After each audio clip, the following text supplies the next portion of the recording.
desa.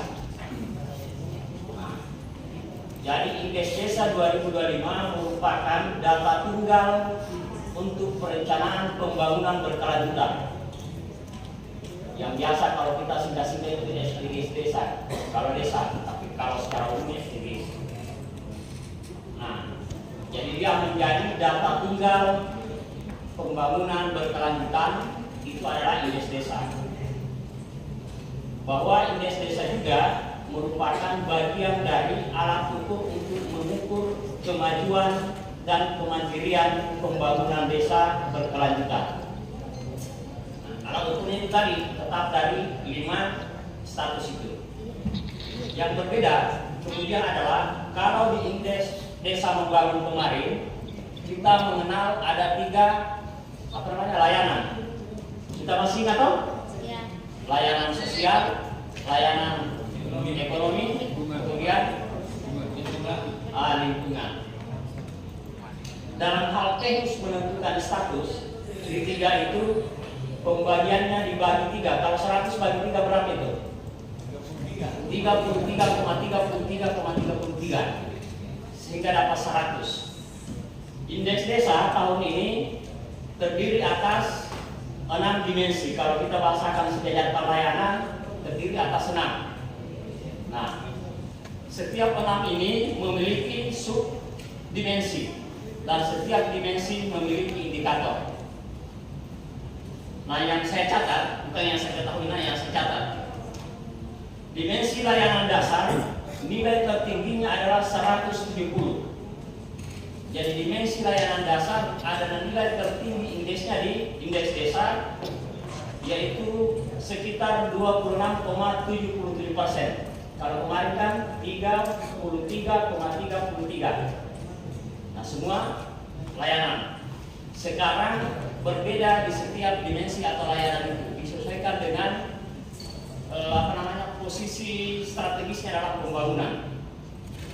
Yang kedua adalah dimensi sosial, nilai tertingginya adalah 85. Dia mengambil komposisi 13,39% dari penilaian dengan 2 subindikator dan 8 indikator. Pertanyaannya saya tidak tahu berapa jumlah pertanyaan di dalamnya, tapi indikatornya ada 8. Kemudian dimensi ekonomi, dia posisinya adalah 25,20% dari 100 dengan jumlah total nilai 160 dengan subindikator 2 dan indikatornya 12. Nah, ini yang harus diselesaikan. Keempat adalah soal dimensi lingkungan, nilai tertingginya 190, komposisi persentasenya adalah 14,17.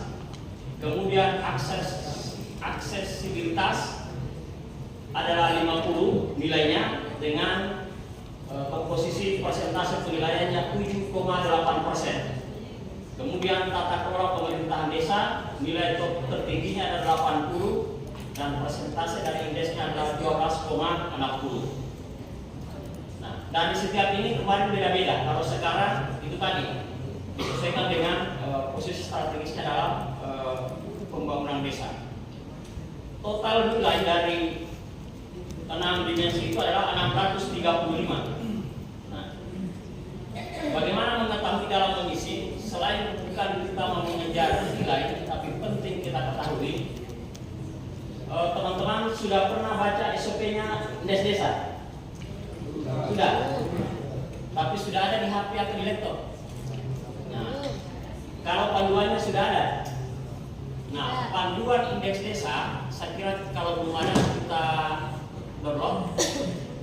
Dan SOP indeks desa kita baca terlebih dahulu. Nanti pada saat mengisi kuesioner, manfaatnya apa? 1, pada saat kita mengisi ada persoalan-persoalan yang agak rumit dipecahkan, kita dibantu lewat panduan dan SOP. Yang kedua, pada saat kita mengisi juga kita bisa mengetahui berapa nilai dari pertanyaan dan indikator itu. Jadi kita baca. Jadi kita baca pada saat sebelum mengisi supaya kita bisa pahami. Kemudian kalau Pak Desa bertanya mudah kita menjawab. menjelaskan. Karena kalau kita bertanya misalnya ke kami pendamping, mungkin butuh waktu lagi. Yang harusnya dijawab saat itu harus bertanya lagi baru dijawab. Ada dua, jawaban bisa sama yang disampaikan, bisa lebih dan bisa kurang. Sepanjang prinsipnya tidak mengubah, saya kira tidak ada soal. Supaya tidak ada desa lagi yang protes kalau turun dana desanya atau kenapa dia bertambah. Seolah-olah ada pihak lain yang menentukan, padahal yang menentukan adalah soal di status. Kalau ada kepala desa atau desa ikut 2 minggu lalu di Zoom yang dilakukan oleh Kementerian Desa, ini kita sampaikan kepada desa bahwa indeks desa ini tidak lagi seperti tahun lalu hanya melihat status soal penggunaan pembagian dana desa dan soal insentif dana desa. Dari penjelasan Kementerian Keuangan, cuma saya lupa betul, kita lihat saja nanti di YouTube-nya paparannya Kementerian Keuangan. Ada berapa subindikator, jadi dia bukan lagi langsung hasil. Jadi selain melihat hasil, dia melihat subindikator dan indikator yang banyak menentukan soal jumlah pembagian dan indikator pembagian dana desa untuk kinerja. Seingat saya di sini itu pertama adalah soal subindikator dan indikator dalam tata kelola pemerintahan desa. Kemudian di soal pertanyaan-pertanyaan yang berhubungan dengan adaptasi perubahan iklim. Nah, adaptasi perubahan iklim ini menjadi konsen dari pemerintah sekarang karena itu tadi sangat berpengaruh terhadap konsep pembangunan berkelanjutan. Jadi itu yang soal dana desa. Kalau kemarin kan langsung status, dan sekarang selain status ditambahkan pada soal subdimensi dan indikator yang ada di tata kelola dan lingkungan. Itu yang paling banyak. Yang lain juga ada, tapi itu yang paling tinggi dari penilaiannya dari penjelasan Kementerian Keuangan kemarin. Nah, nanti kalau saya tidak salah, nanti diluruskan Pak Idam. Sekarang ini agak rumit, sepertinya mengisi langsung di website. Sudah kita punya kita? Sudah. Kita ikat ke desanya? Nah, artinya luar biasa. Itu artinya semangat bahwa pekerjaan ini tidak akan lama lagi kita verifikasi. Setelah kita ambil, kita khawatir saja bahwa template dan kuesioner yang sudah kita bagikan beberapa hari yang lalu terjadi perubahan-perubahan sedikit, mungkin kata dan kalimat, bisa kita ambil dari kuesioner itu. Baik. Jadi kita enggak keluar, enggak yang namanya berdiambil ya, atau dong enggak, ya. Artinya kalau kita lihat tampilannya jadi bagian atas, klik saja yang akan keluar. Unggah karena di download, karena di upload. Terjadi kesalahan pada saat kita upload lagi masuk. Jadi kita ambil di situ kalau buka, kita kasih keluar, sudah ada kuesioner, kemudian soal data desa dan template yang kita ambil. Setelah diisi, nanti lengkap. Nah, bisa langsung diupload masuk, bisa juga setelah dilakukan musyawarah desa soal hasil verifikasi pendataan indeks desa. Jadi bisa Excel-nya setelah kita manualkan, dimusyawarahkan, bisa datanya oleh tim pendata yang sudah dibagi contohnya. Jadi bisa lebih dari itu. Nah, kenapa ada tim pendata yang memvalidasi itu? Seperti yang dibahasakan oleh Pak Kadi tadi, bahwa indeks desa ini data tunggal, diharapkan tidak terjadi anomali. Misalnya, bagaimana contohnya bagus?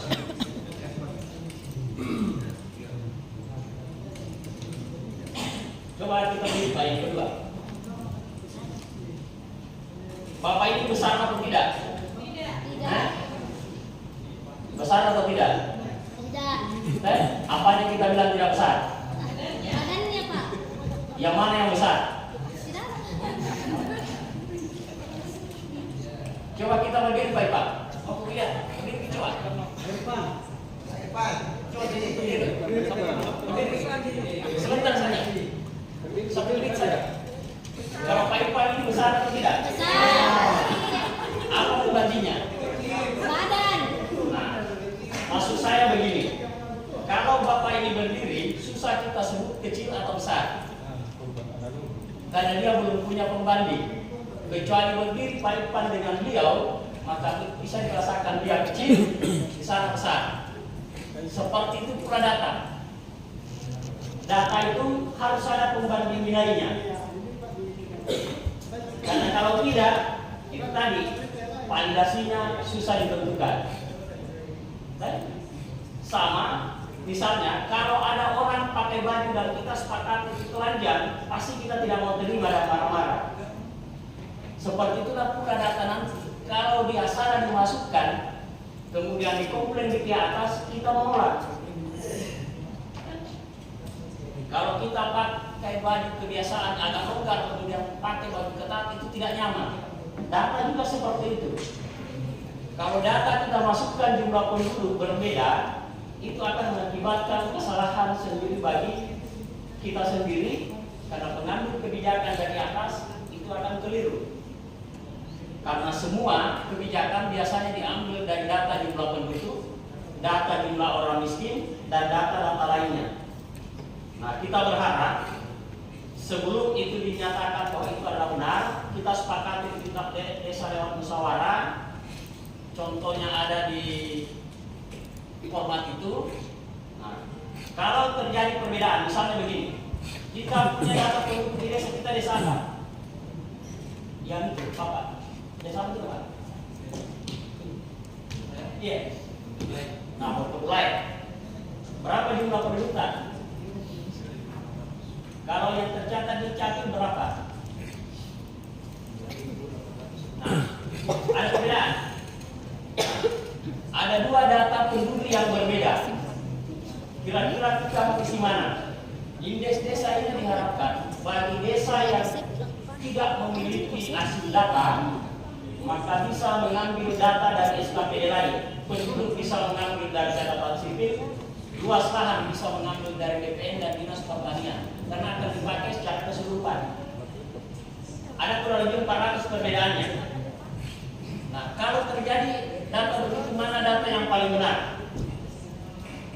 Disinilah dibutuhkan desa mengambil keputusan lewat musyawarah, membuat surat pernyataan bahwa data ini yang benar. Kalau datanya yang dilakukan, dia ikuti catatan sipil.